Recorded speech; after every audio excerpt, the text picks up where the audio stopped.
Les apps de missatgeria online el que fan és tenir una nova eina de comunicació com a empreses. No ens treuen feina, ens en sumen.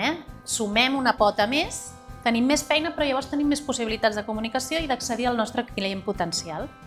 Telegram és una eina molt potent a nivell de comunicació perquè té un servei dintre de la pròpia eina que són els canals i que ens permeten generar espais on nosaltres difonem missatges de manera unidireccional i arriba a un número il·limitat de gent. S'hi pot unir qui vulgui. Per tant, tenim un públic potencial enorme i nosaltres un canal de difusió perfecte. La relació WhatsApp-Telegram.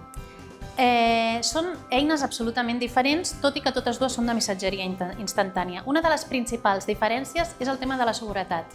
Telegram té tot el contingut xifrat i, per tant, la seguretat i els servidors, etc., és molt més alta.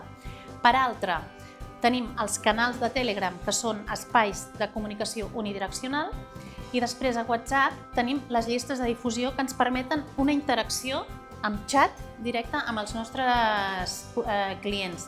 Quin és millor i pitjor? No hi ha millor o pitjor, segons el que tu necessitis. Si necessites màrqueting de relació directa amb el teu usuari, WhatsApp. Si necessites espai de comunicació unidireccional per enviar el teu missatge, Telegram.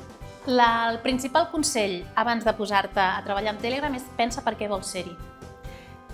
Tot ha de tenir un objectiu, has de saber per què t'hi poses, perquè això dibuixarà des de freqüència, tipus de missatge, com el publicitem, etc. I a més farà que no decaigui, perquè si tu hi entres senzillament perquè és fàcil, és molt fàcil, serà el típic canal que s'esvairà perquè ja no té res a dir.